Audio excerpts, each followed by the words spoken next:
You're tuned in to the Bleav in Arizona podcast.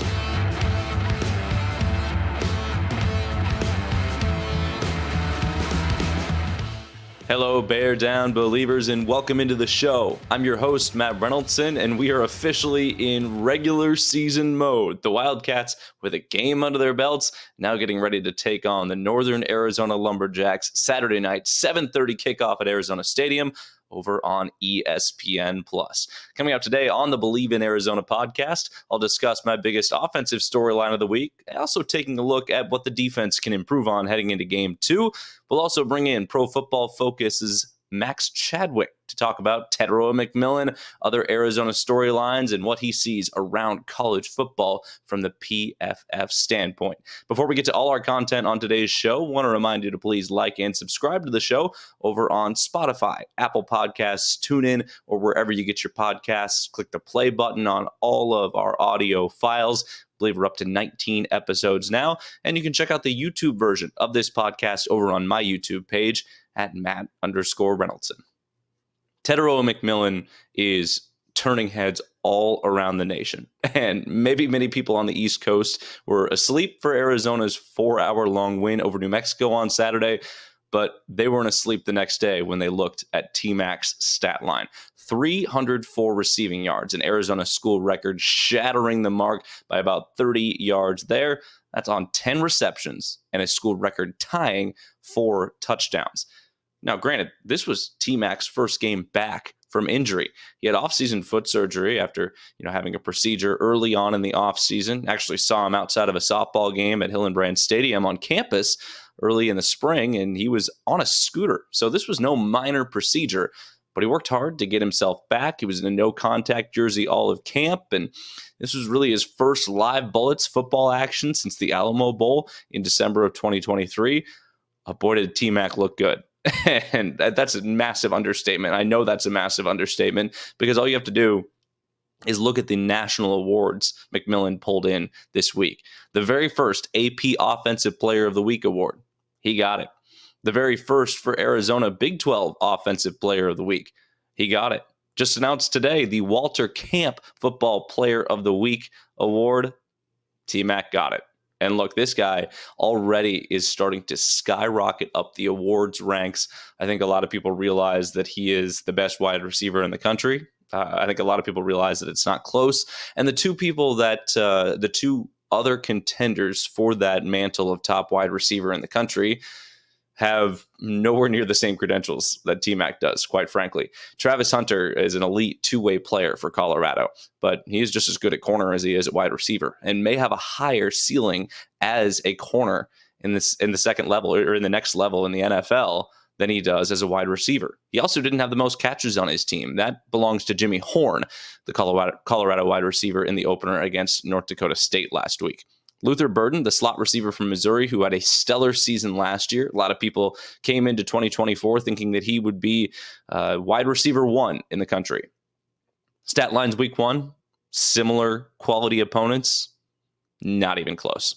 TMac, 10 catches, 304 yards, 4 touchdowns. Luther Burden, 3 receptions, 39 yards, 0 touchdowns against Murray State. So maybe Mizzou didn't need to use him as much. Maybe Arizona should have used TMac less, but you know what? I'm an observer just like you are. I enjoy good football, and I want to see the best players do the biggest things on the stage. Arizona had the ESPN spotlight on Saturday night. They had it for the first time this season, the Big 12 After Dark debut in Tucson. And a lot of eyeballs, a lot of late night eyeballs, but a lot of eyeballs on that Arizona game with New Mexico, especially because the Lobos kept it very interesting early and led 24-17 late in the second quarter. That draws some casuals, especially because you got that shiny little number by Arizona's name, 21 last week, 20 this week in the AP poll, and 18 in the coaches. But Arizona fought back and showed that they truly have one of the best players in the country in Tetairoa McMillan. So here's the big question on TMac. Can he actually win the Heisman? We've seen one wide receiver really since 2000 win the Heisman, and that was Devontae Smith just a few years ago.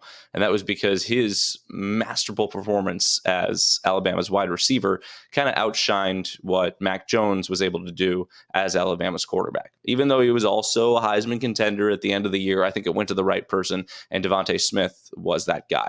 Now, historically, wide receivers have typically been punt returners as well, or special teamers when they are in line to win the award. TMac is not, and I am not suggesting, I'm not throwing out there that he should be returning punts or returning kicks just for some ability to gravitate towards the traditional standards of an award.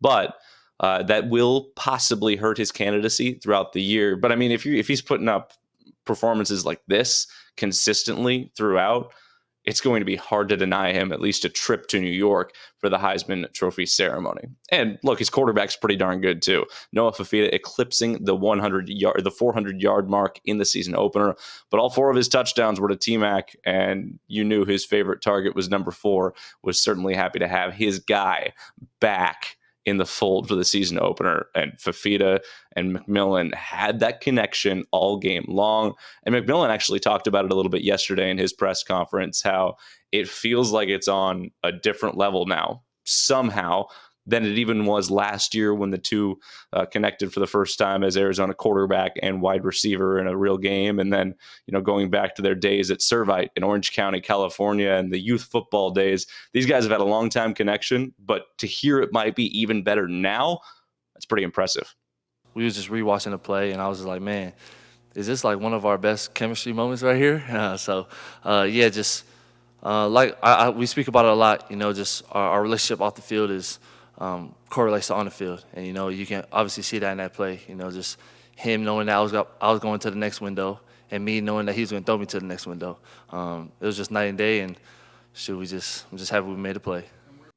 I think one of my favorite things about TMac is his mix of confidence and humility, and the way he comes across is kind of fitting of an NFL guy, of someone that understands the moment, understands the context of where he's at and who he is, but always gives credit to his teammates, always gives credit to the people around him, and his goals are team-based. He wants Arizona to be sitting there and holding up that Big 12 trophy at the end of the season, and wants Arizona to be in that college football playoff with the first round bye. He has his team goals for this season. He has his goals for guys to continue to succeed around him.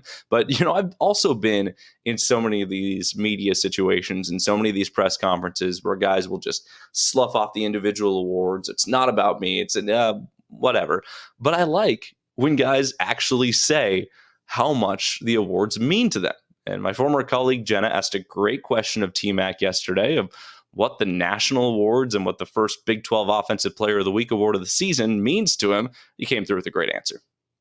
I mean, shoot, that's just a blessing, it's crazy to think that, that was my first game back, and just being able to do what I did, just huge testament to all my teammates and my coaches, just putting me in the right position to succeed. And shoot, that's only the beginning. Hopefully we got a lot more games to play, and we're just trying to show the world that what we can do. All right, still to come on the show, Max Chadwick from Pro Football Focus will join us to talk a little bit about TMac and talk about Arizona's other talent, how it's developed through week 1, and why he thinks Arizona could win the Big 12 this year. But before we get to that, I want to talk a little bit about the defense, because unless this defense improves, this is not going to be a conference championship team. Look, New Mexico had its way in the passing game, and a lot of that had to do with quarterback Devin Dampier, the Scottsdale Saguaro grad. He tore it up with his legs and with his arm. But when you dig into the defense a little bit more, I think that there were spots. I think that there were spots of strength. Trey Smith was a bright spot. He had 6 individual pressures, was one of the top in all of college football this past in week 1. But I think overall, there was somewhat of a lack of pass rush, but how much does that look different when you're not facing an electric mobile quarterback that's already seen a solid defense 1 week before? New Mexico looked prepared to take on whatever Arizona was scheme-wise in the defensive backfield.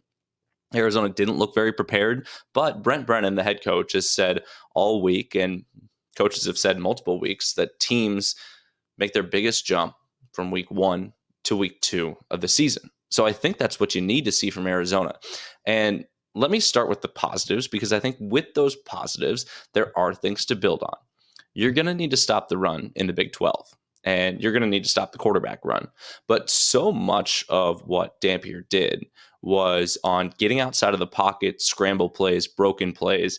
That can be fixed with a solid plan to spy, which Dwayne Akina has 42 years of experience. I think he's seen some solid spy coordination, solid spy packages, good game plans for having a QB spy.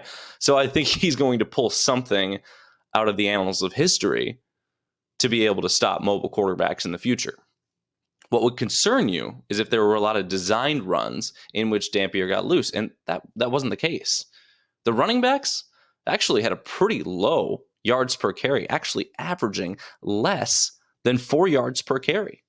If Arizona's holding teams' running backs, if Arizona's holding teams to less than 4 yards per carry out of the backfield, it's a good stat. That'll win you a lot of games this season, especially against physical teams like Utah, Kansas State, West Virginia, teams that will try and establish the run and establish what they want to do. But, U of A has way too many mobile quarterbacks that they'll be facing on this schedule to have the amount of gaps in the defense that they did last week. So if they can build the foundation on that strong running game, get the push with 4, the strong run defense, get the push with 4, get Jacob Manu freed up for the gaps, get maybe a little bit stronger play from your off-ball inside linebacker. I'm talking, Tay Brown, Kamuela Kaihue, Jared Small. They've got to contribute at the same level, or at least a similar level that Jacob Manu is.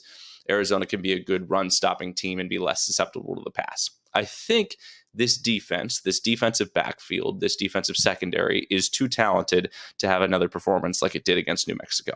But here's the test. Here's the prove it to me.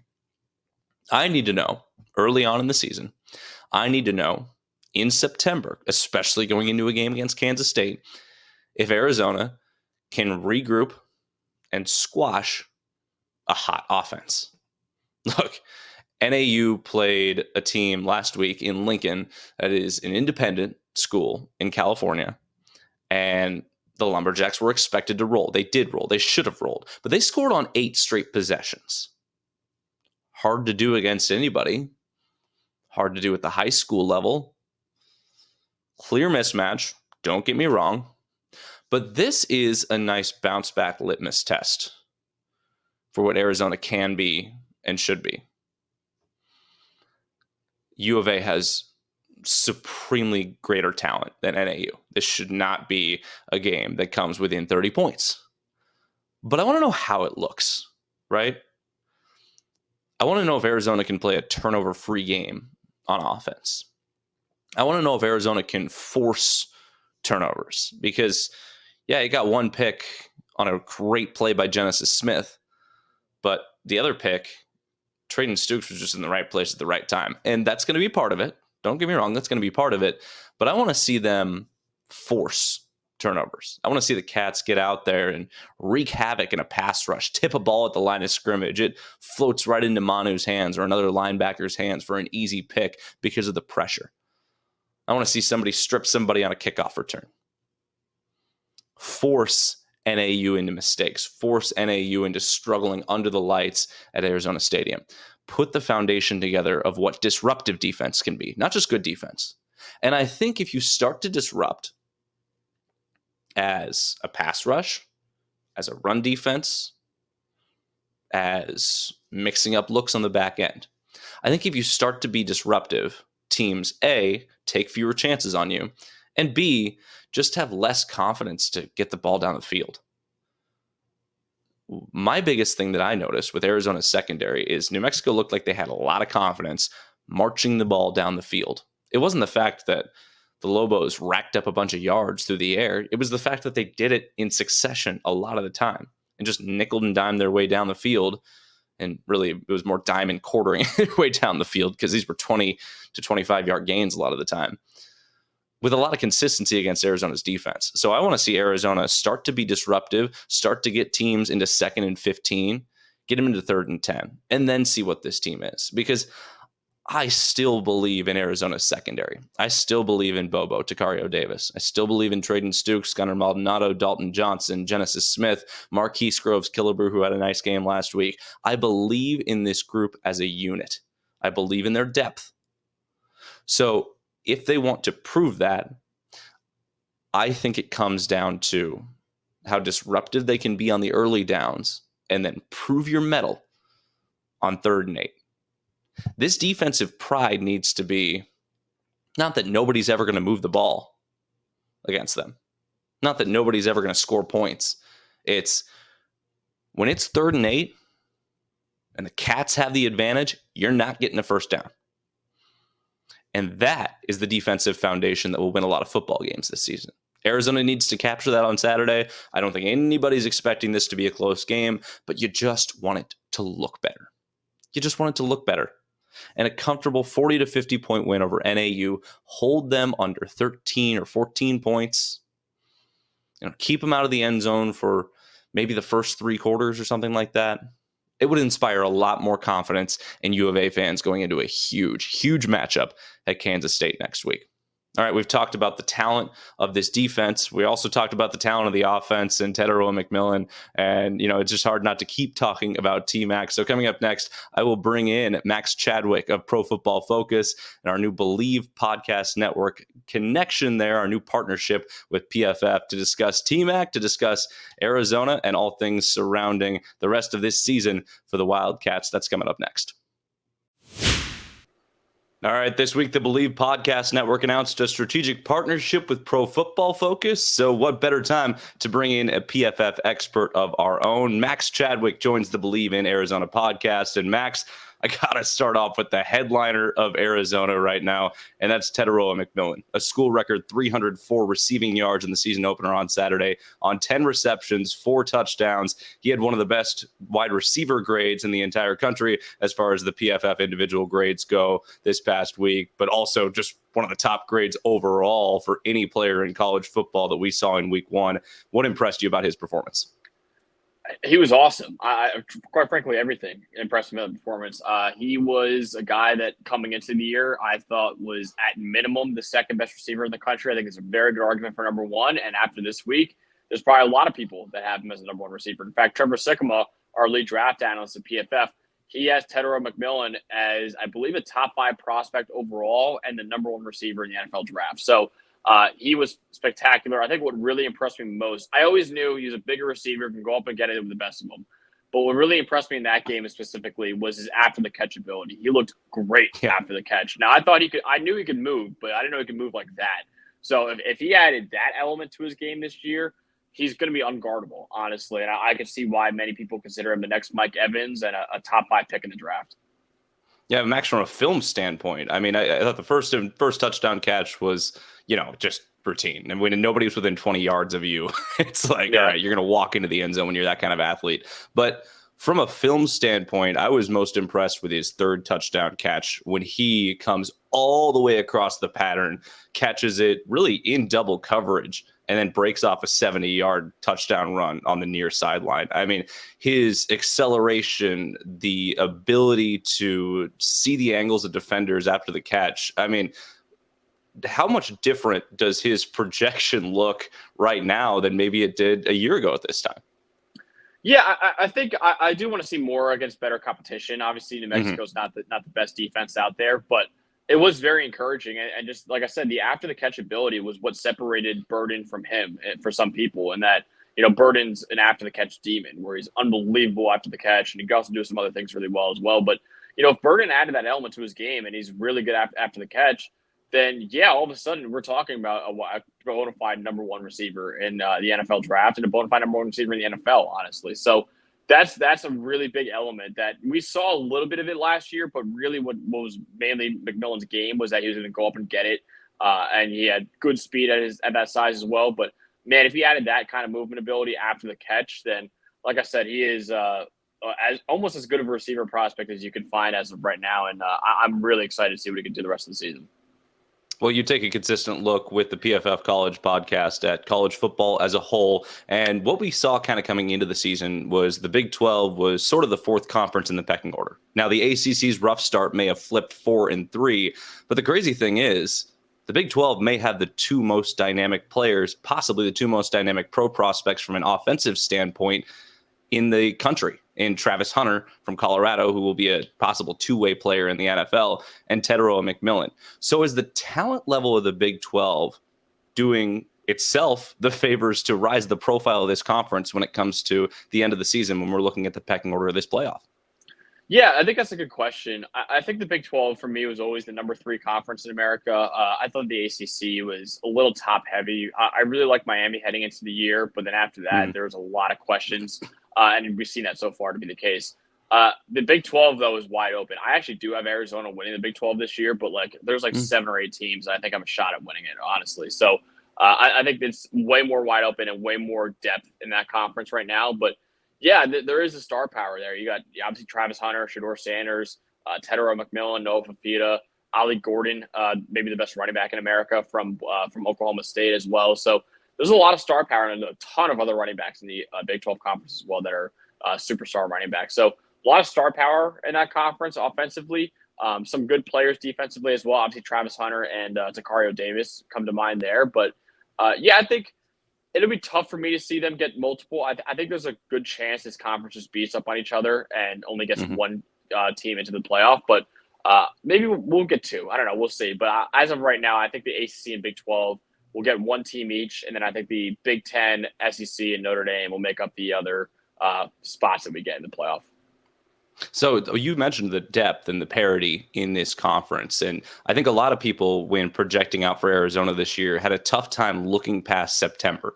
But that Kansas State game next week is a non-conference game, so it doesn't affect the conference standings. And then obviously Utah at the end of the month is a bear. But the rest of the schedule for the University of Arizona is very manageable this year. So what kind of went into your projection of thinking that the Wildcats could come in and win this conference outside of just the obvious headliners of Noah Fafita and TMac? Yeah, I think, one, the schedule. The schedule is a lot easier than some people might think, honestly, when looking at it. And they do play some good teams. Kansas State's one of them, and they play Utah as well. But it's a very manageable schedule. So I think that was one of them. And then 2 is man, they bring back so many of their best players from last year in Noah Fafita, Tetairoa McMillan, Jonas Vainea, the right tackle, Ticario Davis at corner. They have a really good secondary outside of Ticario Davis as well, in my opinion. They brought in some guys in the D-line in the portal. Now, the defense was a little shaky in that opener. I think that's something to keep an eye on the rest of the season. But I just thought they brought back so much talent. They brought in talent as well. I know they lost Jonah Coleman, but Corey Krosky-Mayer, I think, is the next star at running back for them. So I understand it's a brand new coaching staff as well, which was scared, I think, a lot of people off. But just pure talent-wise, I think Arizona might be the most talented team in the conference. And the fact that their win total was 7.5 entering the year, and I Bleav they had the 7th best odds to win the conference, that made no sense to me whatsoever. So I think they're going to be a really good team. I don't think they're the runaway favorite by any means, but I do think as of right now, they're my pick to win the Big 12. We're talking with Max Chadwick of Pro Football Focus and the PFF College Football Show. And Max, you mentioned him in your last answer just a little bit, but Jonas Vainea, Arizona's right tackle, is a guy that is getting a lot of pro prospect love. I know Trevor Sikkema, PFF's lead NFL draft analyst, is very high on Jonah's ceiling. But this week we may see a different level to Jonah's game because left tackle Rhino Tapa'atotai went down with an injury last week. Arizona has no depth at left tackle, so we could see Big Jonah at left tackle for the first time in his career.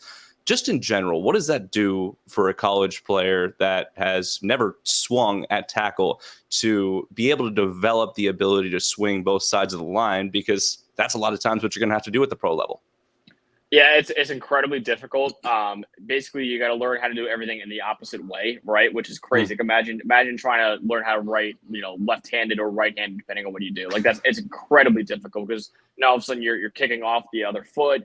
Your outside hand is different as well. It is completely different. Every offensive lineman I've been fortunate to talk to that's done that, they're like, dude, it is the hardest thing in the world. You have no idea how hard it is to go from one side to the other. So.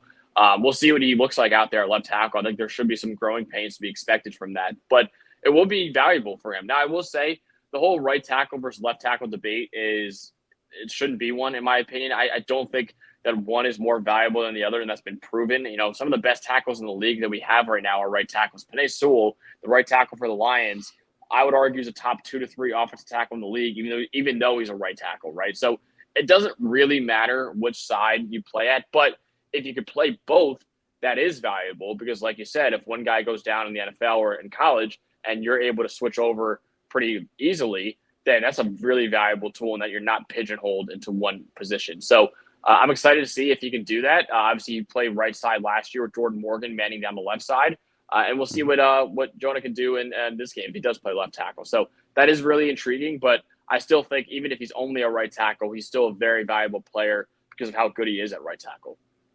One last Arizona-specific question I've gotten for you. Tetairoa Davis, Bobo, as we call him here. You mentioned he's a strong pro prospect, but last week he was part of a secondary that didn't exactly show up very strong. What are you looking for with Tetairoa Davis as far as his development this season, other than just finally catching the ball instead of just being on the pass breakup side of things?